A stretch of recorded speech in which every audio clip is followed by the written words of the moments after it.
Oi, pessoal, tudo bom? Eu espero que sim. Agora nós vamos começar mais um encontro com a Amanda Rocha Leite, do Pontos de Virada. Nós estamos aqui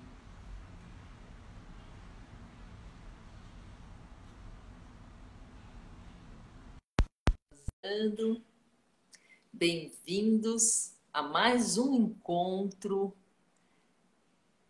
dos Diálogos que Ampliam. Hoje nós vamos conversar com Amanda Rocha Leite sobre o terceiro setênio, ou seja, o período que vai dos 14 aos 21 anos. Tudo bom, Amanda? Tudo bom, eu estou um pouco atrasada aqui na imagem. Eu vou mudar para minha internet 4G. Tá?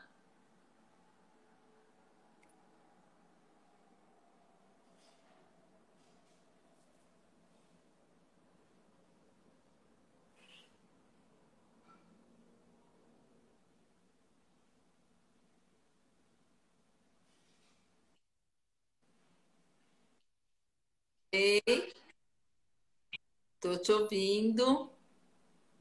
Eu mudei aqui para 4G porque não estava muito boa aqui a internet. Agora vamos que vamos. Boa tarde. Boa É tarde. Eu queria só legal que você comentar, falou.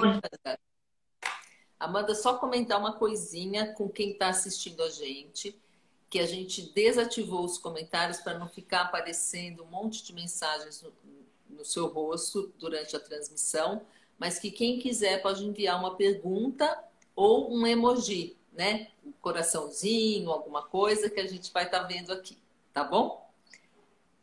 Tá. Então vamos lá.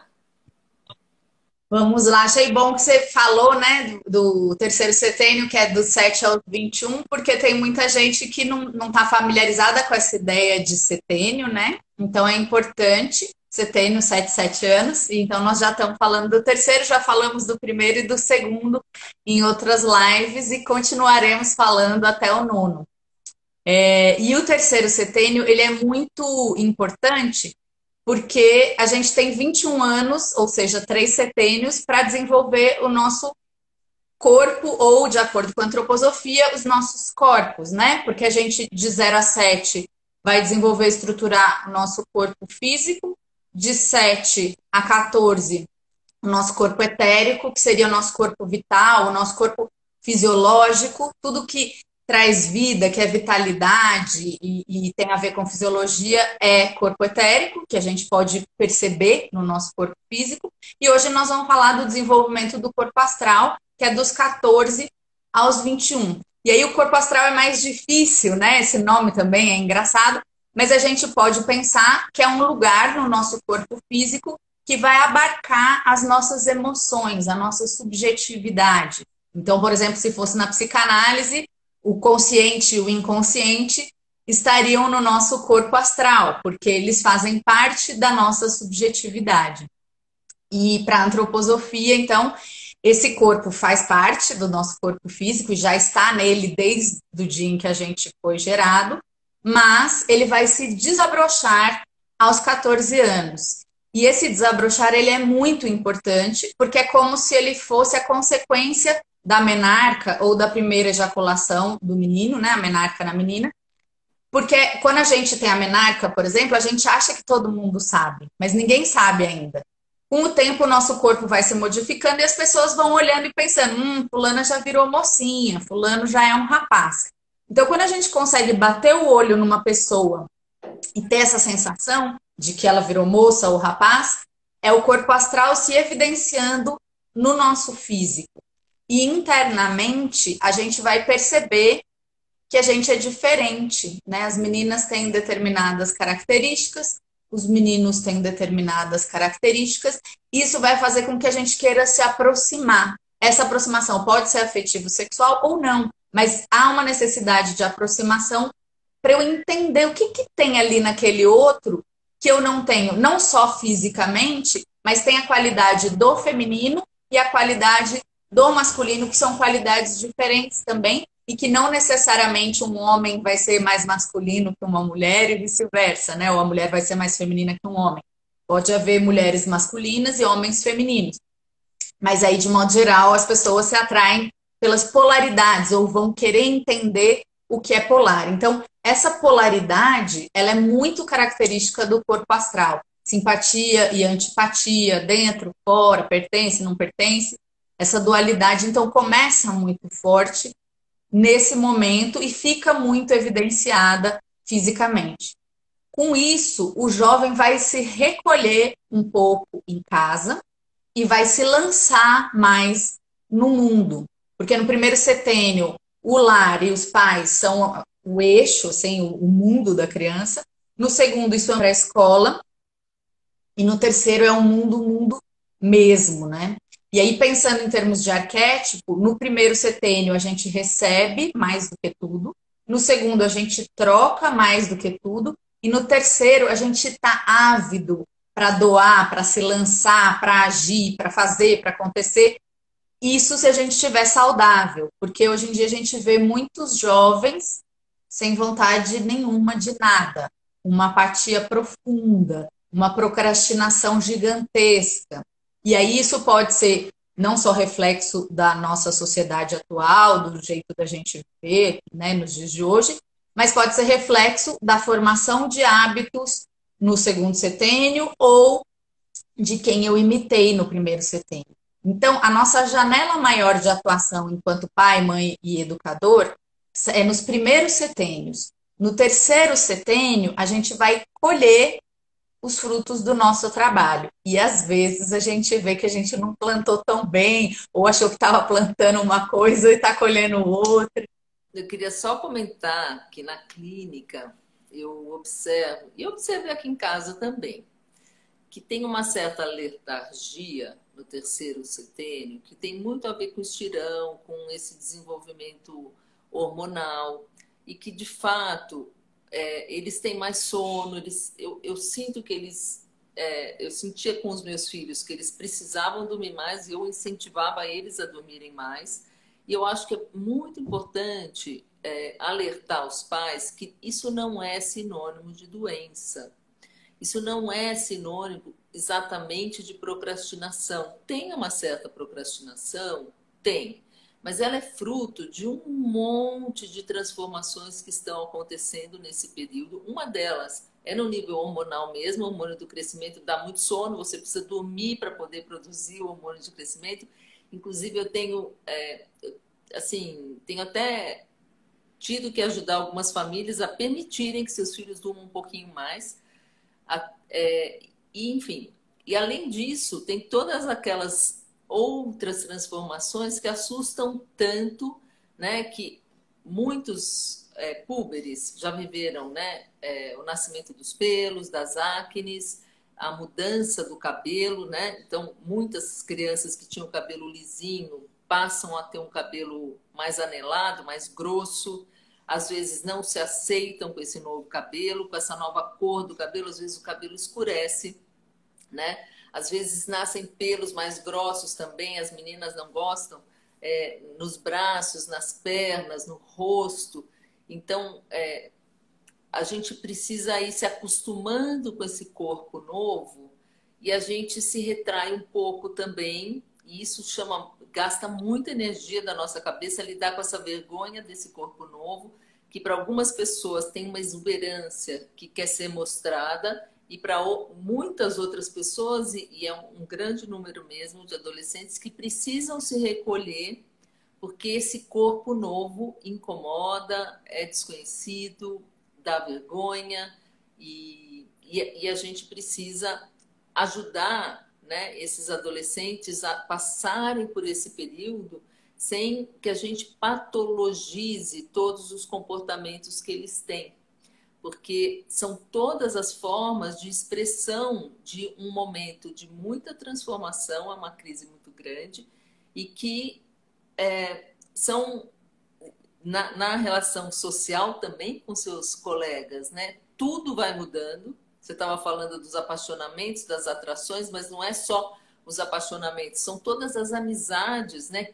qual é a minha turma, com quem eu me identifico, que cor de roupa eu vou usar, que tipo de cabelo eu vou usar, né, que linguagem eu vou usar, a que grupos eu vou pertencer. São muitas administrações novas e às vezes a gente tem uma tendência de querer que eles continuem naquele caminho obediente de bons alunos ou de maus alunos, mas enfim, que a escola e a família eram o universo conhecido, o universo possível de trocas, e como eles vão para o mundo, a gente acaba querendo trazer eles de volta, né? Então, acho que é muito importante a gente poder observar esses novos caminhos sem patologizar. Eu queria chamar a atenção disso, que eu tenho visto que é muito difícil para alguns pais aceitar essas novidades como naturais, como importantes, como saudáveis. Sim, e é assim, eu acho importante, você falou tanta coisa tão importante que eu espero lembrar de tudo, assim, né? É, essa questão com a chegada do corpo astral, o dentro e o fora, né? Todas as dicotomias ficam muito evidentes. Então, o dentro e o fora também fica muito evidente. E aí, o que acontece com o jovem? Ele percebe que existe um mundo interno. E esse mundo interno, ele tá muito embrionário ainda, assim, é uma coisa muito, nossa, assim, linda e nova e pequenininha que precisa ser cuidada, quase que gestada. E é muito legal e muito aflitivo ao mesmo tempo, porque ele percebe que tem coisas que ele pensa e sente que ninguém nunca vai saber se ele não contar. Porque até o segundo setênio, a gente tem certeza que os nossos pais e os nossos professores têm superpoderes, assim. Que quando eu sabia que quando eu mentia, minha mãe sabia que eu ia estar mentindo, né? Ou que eu ficava achando que a minha mãe sabia o que eu pensava. Minha professora não podia cochichar, ela já virava e já estava ali de marcação e tal. E aí no terceiro setênio a gente vai ficando mais malandro, porque a gente vai percebendo que nem tudo todo mundo acessa. E que tem coisas muito preciosas que eu vou guardar para determinadas pessoas e que tem outras coisas que eu posso compartilhar com todo mundo, não que elas não sejam preciosas. E às vezes, justamente por elas serem preciosas, eu preciso compartilhar. Então, o jovem está vivendo esse momento.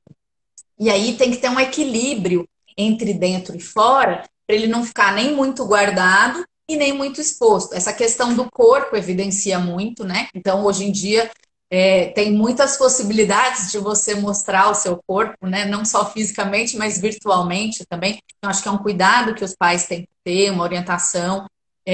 Entender que partes eu mostro para quem, que partes eu guardo, né? Enfim, que a gente não é só um corpo. Então, às vezes, eu preciso também reforçar esse mundo interno que o meu filho tem e enaltecer esse mundo interno e resguardar esse mundo interno. Então, o jovem, ele vai querer entrar no quarto dele e ficar lá no mundo dele. E o pai, por sua vez, ou a mãe, tem que o tempo inteiro ir lá bater na porta, meio vem almoçar, vem ajudar, vem fazer isso, vem fazer aquilo. Tem que ter um chamado do mundo externo também, para que o jovem consiga fazer esse equilíbrio. Porque nessa fase é tudo muito, né? Então é 8 ou 80. Ou eu me fecho completamente ou eu me abro completamente. Ou pode ser o equilíbrio que o jovem consegue fazer eu me fecho completamente para minha família e eu me abro completamente para o mundo. Então é esse o cuidado que os pais têm que ter. E os pais estão cansados já, né? São no mínimo 14 anos de peleja. E aí o jovem começa a dar trabalho, a ficar chato, já não é mais aquele fofucho ou fofucha que me obedecia e me admirava, mas é o momento que a gente mais precisa estar presente na vida dos nossos filhos, ou dos nossos alunos, ou de quem quer que seja, que estejam nessa faixa etária.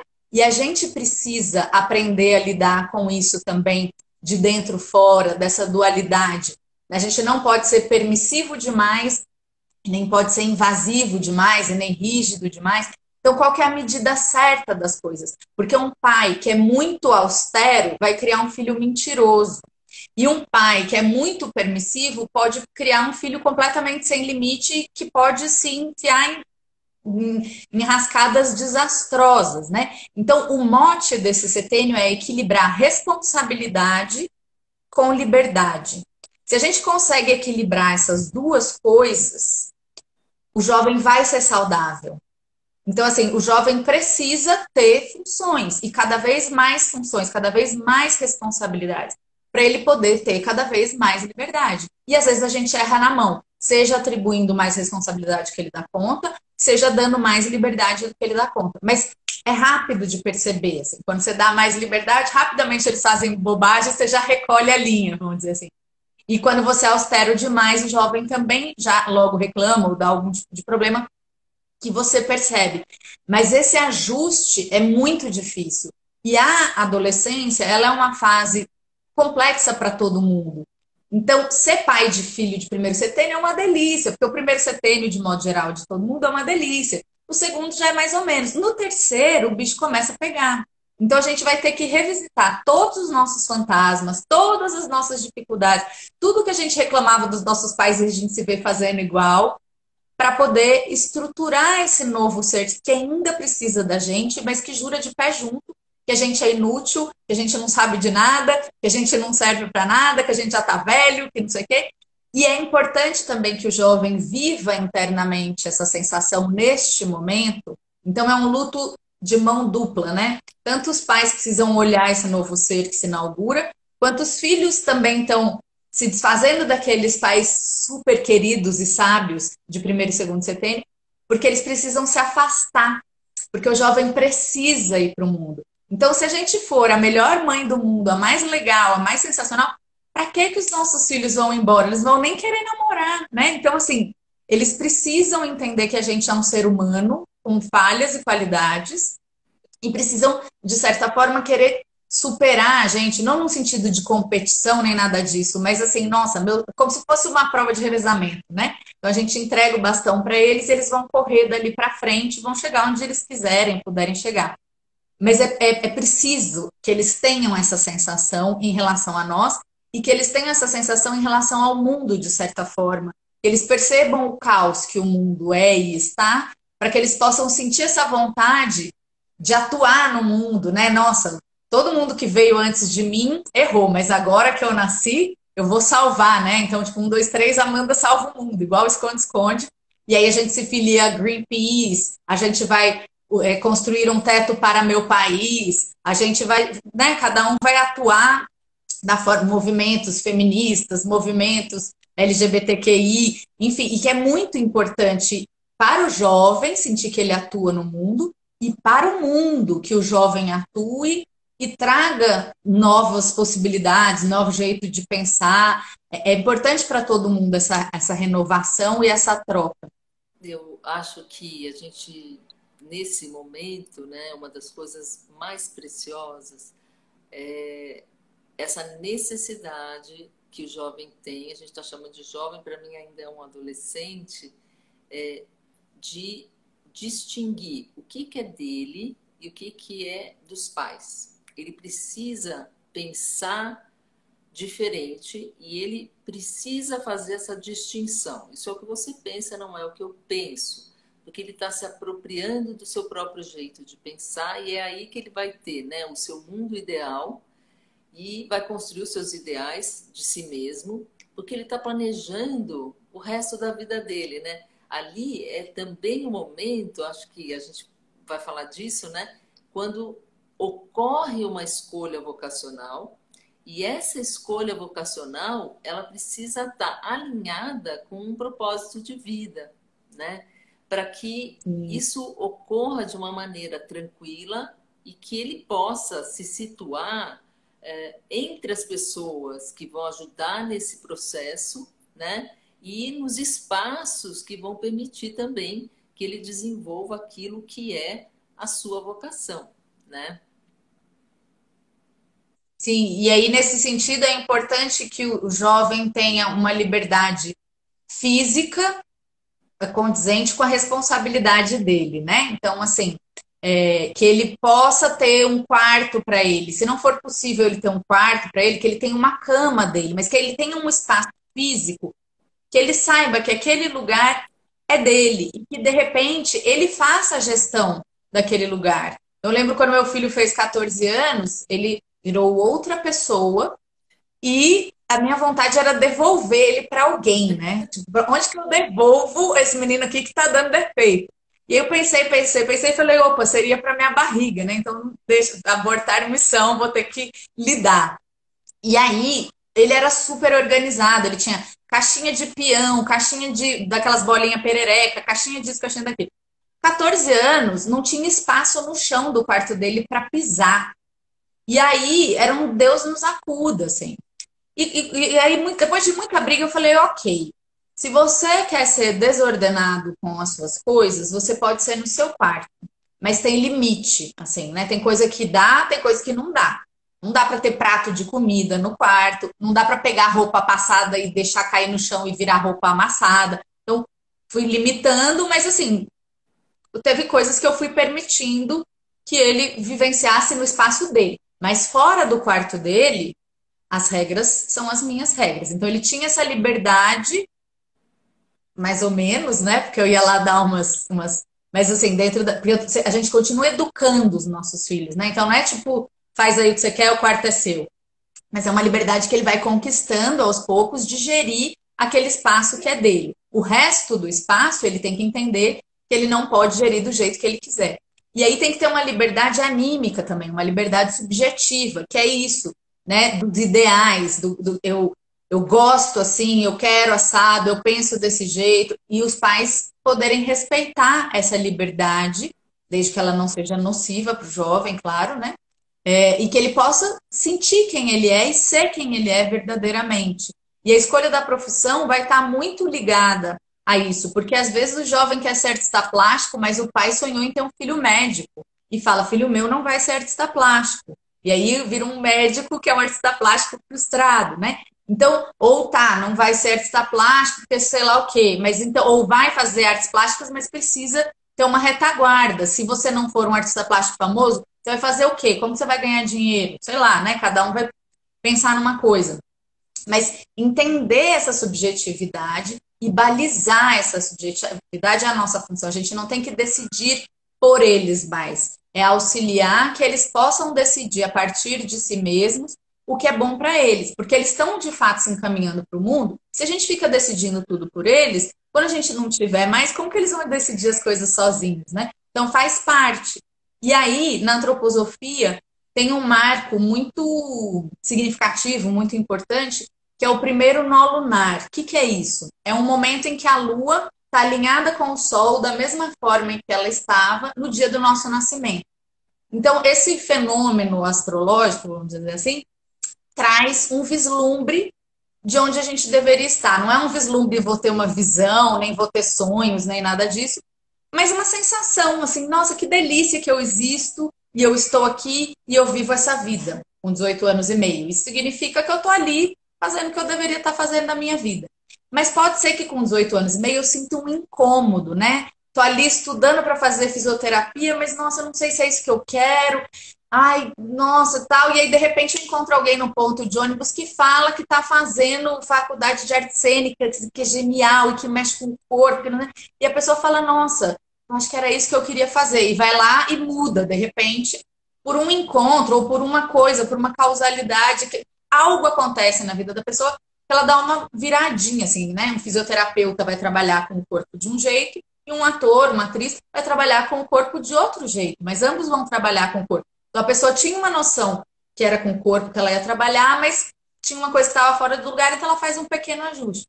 Mas pode ser que a gente esteja muito fora do nosso caminho, completamente perdido na vida, assim, sem saber quem a gente é, para onde a gente está indo.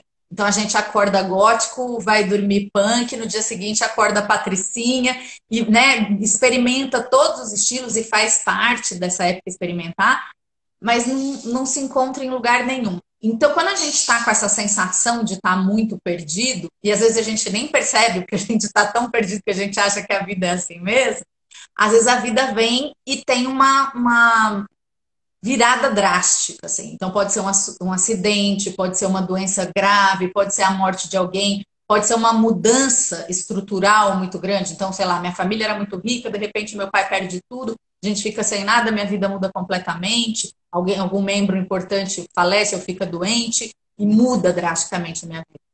De modo geral, nessa idade, 18 anos e meio, a gente está fazendo essa escolha profissional. Então, esse nó lunar vem ajudar a gente a fazer esse ajuste, assim, a assim, caminhar na vida. O meu filho, que hoje tem 23, aos 19, ele sofreu um acidente de moto e ele quebrou a cara inteira. O resto ficou intacto, mas a cara dele, ele quebrou em 9 partes. Ele perdeu o queixo, enfim, foi um acidente muito, muito, muito grave.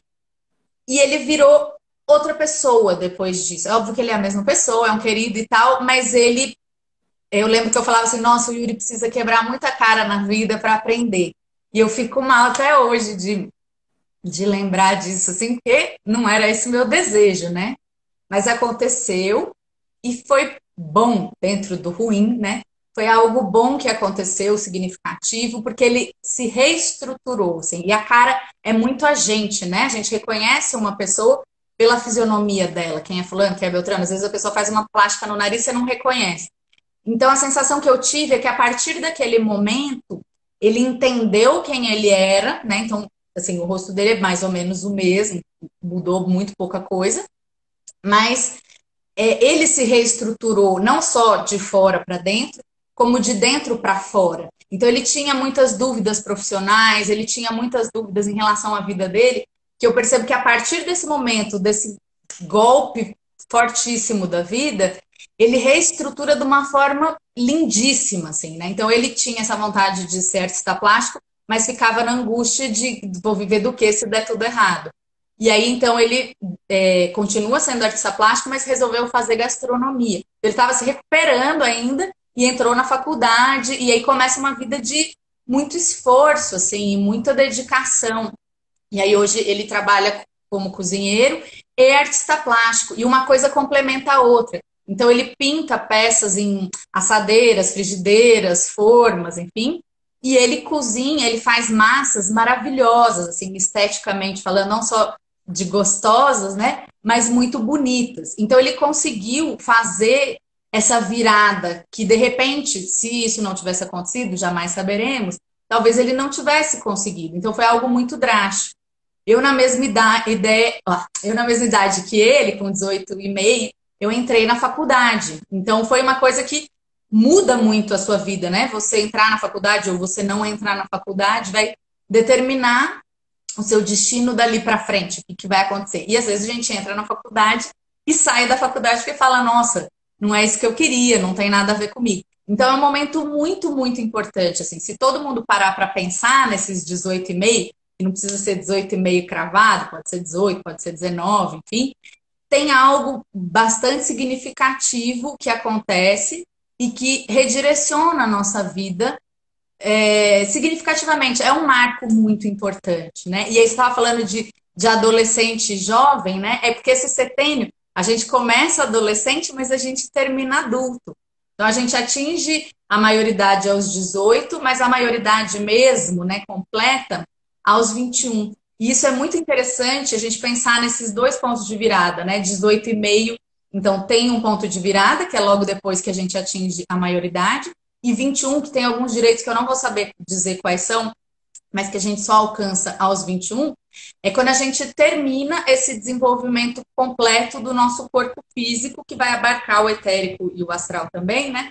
Porque a gente deixa de crescer. Então, aos 21 anos, o nosso esqueleto tá pronto, ele não vai crescer mais. Então, se a gente queria ter 1,80 m e tem 1,70 m, não tem jeito. Ou tem 1,70 m e queria ter 1,60 m, né? Não tem jeito. A gente é o que a gente é. Então, todas essas crises, todas essas metamorfoses que a gente sofre intensamente nesse terceiro setênio, elas vão culminar nesses 21 anos e que a gente pode ter uma crise de identidade muito significativa, porque dependendo de quem eu sou e do que eu preciso realizar ou do que eu quero realizar na minha vida, o corpo que eu tenho pode não ser adequado, né? Então, por exemplo, eu não tenho flexibilidade nenhuma, nunca tive. Já fui ginasta do Palmeiras e não tinha flexibilidade. Então, assim, acho que eu nem poderia continuar sendo ginasta do Palmeiras se eu não tivesse desistido. Talvez nunca teria chegado, sei lá, nas Olimpíadas, porque meu corpo seria um limitante já lá naquela época, né? Mas dependendo do corpo que eu tenho, eu posso desenvolver determinadas funções ou não posso, ou vou ter mais facilidade ou mais dificuldade.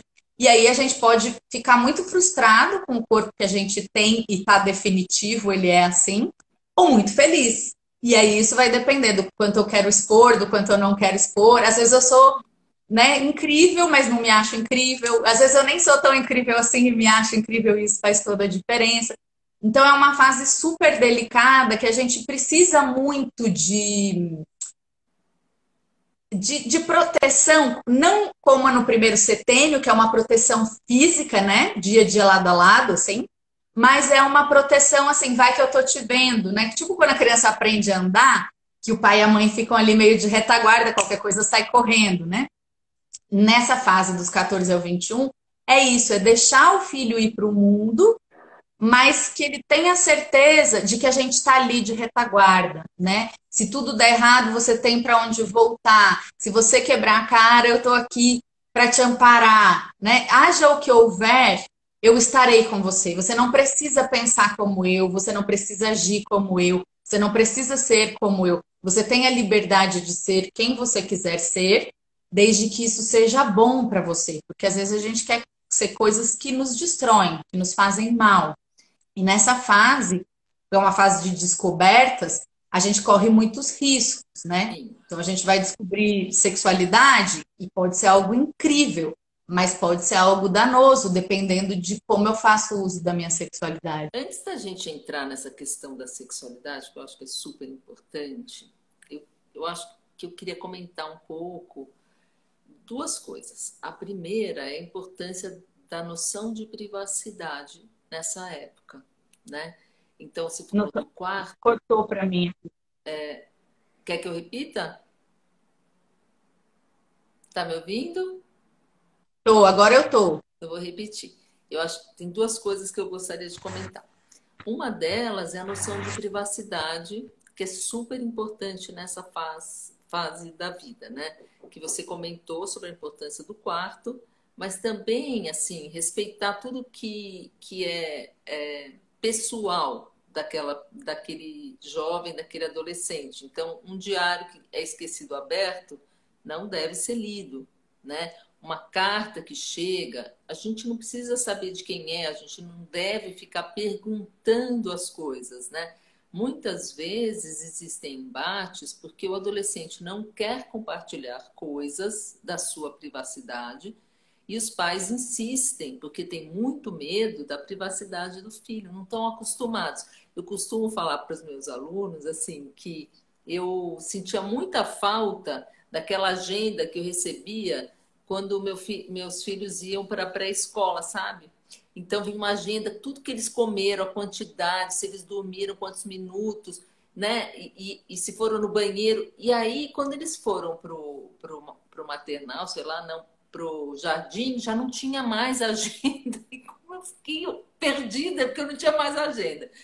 E com os adolescentes acontece isso. Antes eles contavam um pouco da vida deles para a gente, compartilhavam e tal. De repente essa agenda sumiu. Eles não querem mais contar. E é muito importante que a gente não tenha tanto medo. Eu vejo muitas vezes os adultos, né, os cuidadores, acharem que os adolescentes estão pensando em coisas super complexas, super adiantadas, que nem passaram pela cabeça deles ainda, que eles nem experimentaram, nem pensaram em experimentar ainda. E os adultos têm medo que eles já estejam fazendo, como se eles fossem, assim, pessoas que se lançam para tudo, tudo mesmo, né? E então eu vejo que o medo, né, essa projeção que a gente, o medo é o medo do escuro, né? O medo do que a gente não conhece. A gente acaba projetando uma série de coisas que são as nossas cenas temidas. Mas Sim, muitas vezes isso não tem nada a ver com o que está se passando com o adolescente, porque muitas vezes ele é uma pessoa ingênua. A maioria dos nossos adolescentes ainda são muito ingênuos, ainda não passaram por quase nada, então eles ainda estão um pouco mais lentos do que a gente imagina que eles estejam. Mas a gente se assusta com a privacidade deles. Claro que a gente tem que estar atento, porque nessa época o sistema nervoso ainda está amadurecendo um pouco e está muito sensível. Então, nessa época, se a gente permite que as drogas entrem, que o álcool entre, que o cigarro entre, isso pode ser danoso para o desenvolvimento daquele ser como um ser humano. É uma fase de muita sensibilidade. A gente precisa acompanhar, a gente precisa cuidar. Acho que você estava falando da importância desse cuidado, né? Mas nesse aspecto, em relação ao o que ele come, como ele come, o que ele usa, o que ele deixa de usar, se ele dorme ou se ele não dorme, são cuidados que a gente precisa ter, né? Às vezes isso é motivo de muito embate, mas a gente precisa ter esses cuidados, né? Então a gente precisa saber também distinguir quais as lutas como pai e mãe que a gente vai empreender com esse adolescente, com esse filho. Porque se a gente for lutar por tudo, vai virar uma guerra e a gente vai perder essa guerra.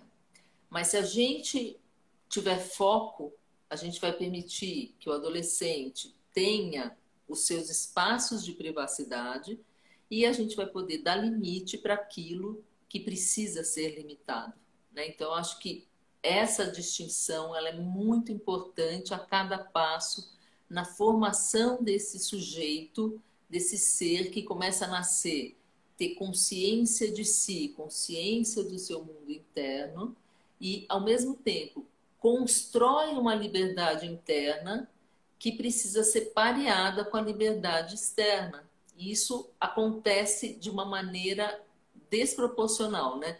A gente tem uma liberdade interna muito maior do que a gente consegue conquistar na liberdade externa. E vai levar um tempo ainda para a gente poder equiparar essas liberdades, né? Ou às vezes até o contrário, né? Porque dependendo do quanto que a gente percebe o nosso mundo interno ou não, a gente nem percebe que a gente tem uma liberdade interna e aí a gente quer descontar na externa, né? Quer ter muita liberdade e não tem lastro para isso. Sim, é Porque se a verdade. gente for parar para pensar na gente enquanto jovem, a gente sabia já, a gente pode fazer muita coisa errada na juventude, mas a gente sabe o que é certo e o que é errado. Às vezes a gente, mesmo sabendo, a gente ouve a voz da mãe ou do pai falando não faça isso, e a gente vai lá e faz, para ver por si mesmo que é tipo, oh, não devia ter feito isso, né? E às vezes nem pensa, vai lá e faz sem pensar, nem ouve voz de ninguém e tal.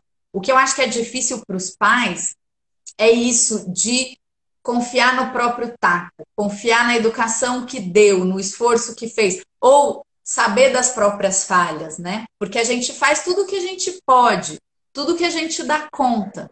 E isso nunca é o suficiente. Sempre vai faltar alguma coisa. Sempre a gente vai deixar a desejar. E isso fica evidente nesse momento desse nascimento, ou desse desabrochar do corpo astral.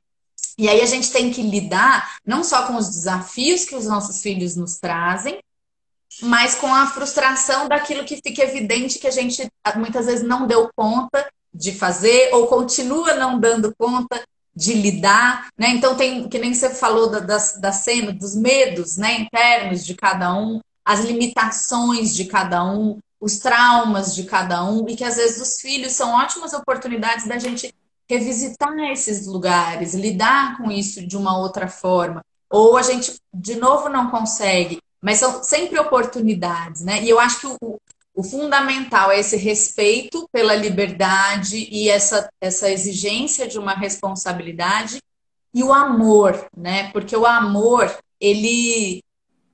E não é um amor permissivo, né? É um amor mesmo, que às vezes você é muito firme com o seu filho porque você ama o seu filho e você sabe que você precisa ser firme com ele naquele momento.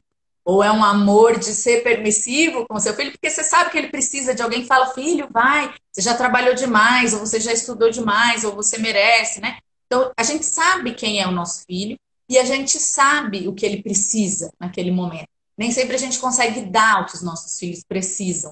E aí, para isso que existem os terapeutas também, porque às vezes a gente precisa de ajuda e a gente pode pedir ajuda. Olha, eu não estou sabendo lidar com o meu filho, ele está fazendo uso abusivo de álcool, meu pai era alcoólatra, meu avô era alcoólatra, meu bisavô era alcoólatra, e eu não tenho estrutura para lidar com isso, porque nunca ninguém teve na minha família, alguém me ajuda, pelo amor de Deus, né? Ou, sei lá, meu filho fica em casa jogando videogame o dia inteiro, quero que ele vá para a rua. Mas quem sou eu? O que que eu fiz com ele ao longo desse tempo inteiro, né? Eu saía com ele para andar de bicicleta, para tomar um sol, para nadar, ou eu também ficava em casa sempre vendo televisão com ele, jogando videogame com ele, né? Então, assim, tudo se evidencia ali E mais do que o que a gente fez ou deixou de fazer, se evidencia também o que aquela criaturinha dá conta de fazer Exato. com o que a gente fez por ela.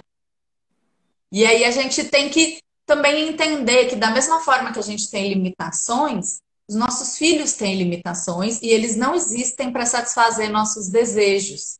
Eles existem para viver a vida deles, do jeito que eles escolherem viver. E que, de repente, esse jeito não é um jeito que eu aprovo, não é um jeito que eu valorizo, mas aí o que eu vou fazer com isso? Se não for nocivo para o meu filho, eu vou dar a bênção, porque ele vai ser feliz sendo quem ele quiser ser, quem ele puder ser, né? E isso é muito importante, assim, a gente entender que a partir dos 14 anos eles vão sendo cada vez mais autônomos. E o ideal seria que aos 21 eles tivessem uma base tal que a gente pudesse dar tchau e benção e eles fossem para o mundo mesmo, morar na casa deles, pagando a conta deles. Não é numa república que a gente paga tudo. É ter uma vida autônoma. Hoje em dia isso é muito difícil. Mas se os nossos filhos, por qualquer motivo, permanecem em casa depois dos 21, o ideal é que eles permaneçam com responsabilidade de adultos. Então, que eles passem a ter responsabilidades mais significativas à medida que eles vão fazendo aniversário, né? Uma pessoa com 18 anos, ela já é adulta e vai querer uma liberdade de adulta. Então, ela vai ter que ter responsabilidade de adulta. Quer tirar a carteira de motorista? Ok, como você vai ajudar a pagar? Ou você vai dirigir para a família, vai levar todo mundo, vai buscar todo mundo, vai no supermercado, vai no sacolão, enfim. Tem que ter essas contrapartidas de liberdade e responsabilidade. Cada um vai desenhar os seus combinados, né? Mas é importante que isso vá sendo construído, porque o que a gente não dá conta de fazer pelos nossos filhos, a vida dá, né? E aí, esse amor que é alicerçante, às vezes a vida não tem, né? Então, assim, é importante que a gente cuide o máximo que a gente der conta, cada um faz o que pode, né? Também não, a gente precisa fazer das tripas coração, porque a gente tem que ter pra gente também, né? Então é importante nessa fase os pais cuidarem de si, se alimentarem, se perceberem, e isso das discussões, saber o que é essencial e lutar pelo essencial. Porque o jovem ele vai querer brigar por tudo. Ele está começando a ver que está tudo errado. Ele vai brigar com tudo que está errado. Se a gente for entrar em todas as discussões, a gente não tem vitalidade mais para isso. Mas tem umas discussões que a gente precisa entrar e às vezes não é energicamente, às vezes é só com sabedoria, né? Não vai e acabou. Não vai. É, mas é E que a gente às vezes não é esse pai sábio ou essa mãe sábia, e às vezes a gente, os questionamentos dos filhos adolescentes, como eles estão naquela fase que o mundo é verdadeiro, eles estão buscando a verdade das coisas e eles vão pôr o dedinho na ferida, né? Daquilo que eu não consegui realizar plenamente na minha vida. E às vezes, eu pai, eu mãe, né? Estou querendo dizer. Então, quando o adolescente põe o dedo na ferida do pai e da mãe, às vezes é insuportável. E às vezes os sim, pais não se dão conta de que o que está se passando ali é exatamente esse processo de revelação, de desvelamento de algo que está presente ali naquelas relações desde o primeiro setênio e que agora pode ser nomeado, pode ser visto pelo adolescente e ele não vai deixar isso passar. Ele vai, muitas vezes, nesse momento, exatamente usar isso como uma maneira de acusar, de se vingar, às vezes, né? Assim, sabe, eu sofri muito com isso, agora você vai receber o vai sofrer troco, também. eu vou colocar de volta para você, eu vou devolver aquilo que eu recebi. Então, é um momento também de um acerto de contas, é um momento muito importante nesse embate, a gente fala do embate das gerações, né?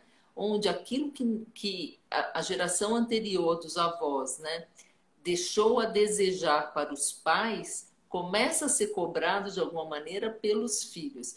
E então aqui é uma oportunidade, é uma janela de oportunidade que essa família tem para resolver alguns aspectos transgeracionais, né, que vieram das outras gerações e que não foram resolvidos ainda, como você deu o exemplo do alcoolismo, por exemplo, mas tem inúmeras coisas que acontecem na vida, a vida é muito criativa, e é uma janela de oportunidade para que esta família desenvolva recursos para lidar, então, com aquilo que até então essa família não foi capaz de lidar de uma maneira saudável, de uma maneira a resolver este problema para que as próximas gerações não precisem repetir novamente esses padrões. Sim. E tudo é oportunidade, né? Às vezes tem umas oportunidades bem inoportunas, no sentido de, nossa, doídas, assim, né?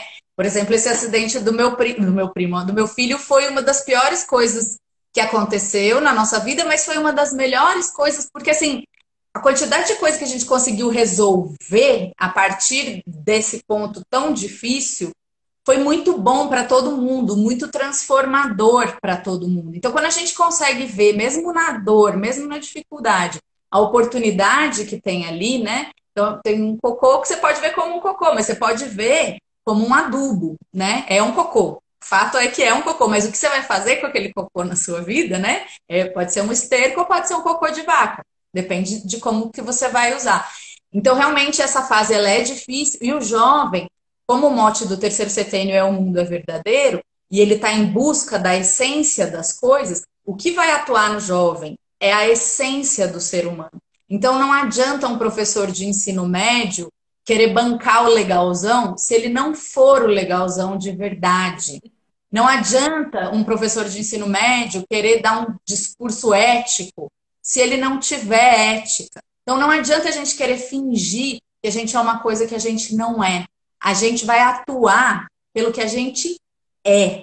E eles veem isso numa clareza que às vezes nem a gente vê, nem o marido da gente que está casado com a gente há 50 anos vê, mas o jovem vê. E é exatamente isso que você falou, é lá que ele vai atuar. E é ótimo trabalhar com um jovem que você faz 50 anos de terapia em um semestre, assim, porque tem vários te atormentando e você vai lidando ali com tudo que você precisa lidar. Então é um crescimento muito legal e é muito bonito ver como eles veem isso, né? Então eu fui tutora do ensino médio da escola daqui, que é uma escola Waldorf, e eu fiquei muito preocupada quando eu recebi o convite, porque eu fui mãe adolescente. Eu falei, gente, como que eu vou ser tutora de jovens, sendo que eu fui mãe adolescente? Daqui a pouco vai engravidar todo mundo na minha turma e os pais vão vir atrás de mim e tal, bravos, né? E aí fui conversar com uma pessoa que tem anos de experiência, ela falou assim, não, é a sua essência que vai atuar neles. Então não é o fato de você ter engravidado na adolescência, é o que você fez com o fato de ter engravidado na adolescência. Como que você lidou com a sua gestação, como que você lidou com o nascimento do seu filho, como que você criou seu filho até hoje, como que você conduziu a sua vida a partir daí. E aí eu lembro que os anos foram passando nessa minha condução com as minhas alunas e a gente foi criando cada vez mais intimidade. E um dia a gente estava conversando a respeito de sexualidade e tal. E aí eu contei isso para elas, que no começo eu tinha uma preocupação grande de, né, por ser mãe adolescente e tal. E elas falaram: "Não, a gente acha isso sensacional, porque a gente vendo a sua experiência, a gente entende que não é fácil, não é o ideal, não é o que a gente quer pra gente, mas que se acontecer com a gente, tudo bem também, porque não vai ser o fim do mundo". Então isso me deu uma alegria, assim, né? Porque é isso, elas conseguiram ver o que isso representava para mim e eu nunca tinha falado nada de, não precisa ficar falando. Então, adolescente também tem isso. Quanto mais munição a gente dá de fala para eles, mais eles usam essa munição contra nós. Então, a gente tem que ser bem objetivo na nossa fala, para não se desgastar. É verdade. O que mais? Eu acho que a gente tem duas coisas que eu acho que são importantes da gente comentar, né? Que tem alguns tipos de temperamento que podem se manifestar de uma maneira muito pungente, muito radical, muito restritiva, e que a gente precisaria buscar ao longo da vida, que nessa fase isso vai se manifestar, mas que a gente precisaria sempre procurar se desenvolver num no sentido da gente se tornar amplamente desenvolvido, né? Cada um de nós começa ou mais verbal, ou mais físico, ou mais artista, né? Ou mais, enfim, silencioso. E a gente, aos poucos na vida, a gente vai desenvolvendo os vários aspectos das nossas potencialidades. Então, eu fiquei pensando, né, nos temperamentos, como chama? Não é solares. Qualidades planetárias. Isso, que a gente pudesse falar um pouco disso. E também, talvez, um pouquinho da trimembração nesse setênio, né, que a gente ainda não comentou, do que seria próprio, então, dos 14 aos 16, dos 16 aos 18,5 e dos 18,5 aos 21. Tá. Então, as qualidades planetárias, é como se a gente fosse recebendo dádivas ao longo da nossa vida. Então, no segundo setênio, aos 9 anos, a gente recebe os temperamentos, que tem uma qualidade etérica, então aquilo do fluxo da vida, da vitalidade. Esse fluxo permeando o meu corpo vai plasmar o meu corpo físico. Então, o temperamento, que é lá do segundo setênio, é algo do etérico que se manifesta no físico. Então, a gente pode ser colérico, fleumático, sanguíneo ou melancólico. E aí, esses 4 temperamentos vão ter a ver com os 4 elementos, né? Então, o melancólico vai ter a ver com a terra, o fleumático com a água, o sanguíneo com o ar e o colérico com o fogo. E aí, as qualidades inerentes a cada um desses elementos. Então, o melancólico vai ser uma pessoa mais densa, mais profunda, mais estruturada. O fleumático vai ser uma pessoa sem uma forma definida, mais arredondado, mais bonzinho, vamos dizer assim, mas quando fica bravo vira um tsunami, né? Uma pessoa que flui, é fácil de levar. O que tem o sanguíneo, ele vai ter a ver com a qualidade do ar. Então, cada hora ele está num lugar, também não tem forma definida. Uma hora ele está apaixonado aqui, outra hora ele está apaixonado lá, não para de falar, não para quieto, enfim. E o colérico é a pessoa que vai ter uma qualidade mais do fogo, mais assertiva, mais que fala as coisas assim, com tanta certeza que às vezes magoa os outros, né? E aí, em termos físicos, o melancólico vai ser comprido e magro, o fleumático vai ser redondinho, mais rechonchudo, gordinho, gosta do gostosinho da vida. O sanguíneo vai ter um tipo atlético, porque ele não para quieto, então ele vai ser mais musculoso e tal. E o colérico vai ser pícnico, porque toda essa força tem que caber, né? Se diluir, perde a força. Então, por exemplo, Romário é um ótimo exemplo de colérico. Não dá para ser um colérico alto magro, não dá para ser um melancólico gordinho, a não ser que combinem temperamentos. Eu, por exemplo, sou melancólico fleumática. Meus dedos são super compridos, tenho narigão e tal. Então, essa questão ossuda. E tenho os braços gordinhos, que é uma coisa fleumática. Eu gosto de comer, sento na cadeira, não levanto mais, enfim, né? Então, tem a ver com esse jeito da pessoa ser, da vitalidade dela, atuar nela e como que isso vai plasmar o corpo dela. Então, isso segundo setênio. No terceiro setênio, a gente ganha de presente as qualidades planetárias. E aí, assim, é importante dizer que eu, por exemplo, sou melancólica fleumática, eu tenho que me empenhar na vida para desenvolver características do colérico e características do sanguíneo. Então, dá uma movimentada nessa terra e nessa água, senão vira um pântano. Não é tipo ficar justificando, né? Ah, eu sempre fico preocupada e triste e sou densa, isso aqui é porque eu sou melancólica. Não, eu sou melancólica, mas o que eu faço com a minha melancolia, né? Como que eu sou terapeuta, então eu uso minha melancolia a meu favor e a favor dos outros. Então, entender isso, que a gente não senta num temperamento e fica. A gente tenta equilibrar ele com todos os outros, como se fossem temperos mesmo de comida. E aí a mesma coisa acontece com as qualidades planetárias. De acordo com a antroposofia, quando a gente vai encarnando na Terra, a gente vai passando por 7 esferas planetárias, começando de Saturno até chegar na esfera da Lua, que a antroposofia vai tratar como um planeta, apesar de todos nós sabermos que é um satélite da Terra, mas é porque a Lua atua muito em nós, atua no ciclo menstrual, atua nas marés, enfim. Então, a Lua exerce uma força sobre nós, por isso que ela vai estar nesse aspecto de qualidade planetária. Então, quando eu estou descendo, né, passando por essas esferas, dependendo do tempo que eu me demoro nessas esferas, eu vou ter mais ou menos determinada qualidade.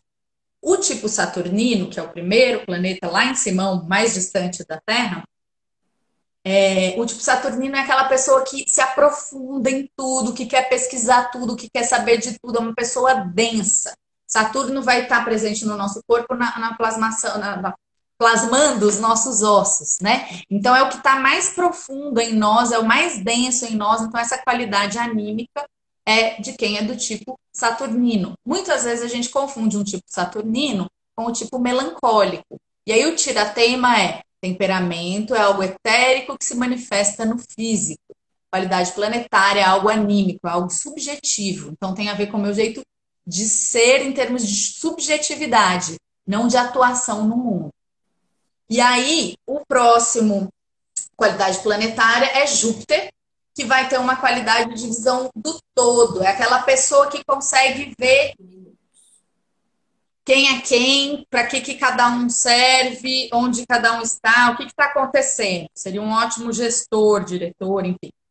A outra qualidade planetária é a qualidade de Marte, que é uma pessoa que vai ser confundida com o colérico, que é uma pessoa que tem a fala muito boa, muito articulada, muito incisiva e que tem um impulso do fazer muito forte, assim, né? É uma pessoa de ação. Depois seria Sol, mas Sol ninguém tem. Na antroposofia, o pessoal fala que Cristo tinha essa qualidade solar, que é equilibrar todas as qualidades planetárias no mesmo nível. É muito difícil a gente conseguir isso. É o que a gente almeja, mas nem sempre a gente consegue passar ao mesmo tempo, a mesma temporada em cada uma das esferas planetárias. Depois do Sol seria Vênus, que é uma qualidade do feminino no que se refere à sedução positiva, ao embelezamento dos ambientes, das pessoas, das coisas, desse cuidado, assim, mas desse feminino mais no lugar de mulher e não no feminino no lugar de mãe. Depois, a qualidade planetária é Mercúrio, que muitas vezes é confundido com o sanguíneo, porque Mercúrio é o deus que tem asinha nos pés. Então, essa capacidade de estar em conexão com todo mundo, saber tudo o que está acontecendo, ter vários amigos, ter vários contatinhos e tal, é uma qualidade mercurial do movimento. Depois de Mercúrio vem a qualidade da Lua, né? A esfera lunar, que também é confundido com o fleumático, porque são pessoas mais redondinhas, pessoas mais gostosas, mais aconchegantes. Então vai ter essa qualidade do feminino, mas no lugar de mãe. Então uma jardineira Waldorf é um ótimo exemplo de lua. É aquela paz, aquela serenidade, aquela tranquilidade, mas por outro lado é uma pessoa que não tem um pensar muito claro. Ela é, né, se falar, fulano vive sempre no mundo da lua, é um lunático. É aquela pessoa que não se preocupa muito Temos e um, vive bem. nós temos 1 minuto, então a gente vai começar a se despedir. Eu queria te agradecer muito e queria também contar para quem está nos assistindo que na próxima sexta-feira a gente vai avançar, a gente vai conversar sobre o período de 21 anos entre os 21 e os 42, essa fase de amadurecimento da vida adulta, não é? Isso. E aí hoje a gente encerra o amadurecimento do corpo físico e na próxima a gente começa o amadurecimento, aliás, começa e termina o amadurecimento do corpo anímico, que é essa questão da nossa subjetividade. Isso mesmo. Então, eu queria te agradecer muito, agradecer as pessoas que estão aqui com a gente hoje. E na semana que vem a gente volta.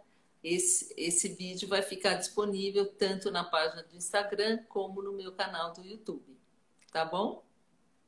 Obrigada, Denise. Um beijinho. Até. Beijo até semana que vem. Até a semana. Tchau. Tchau.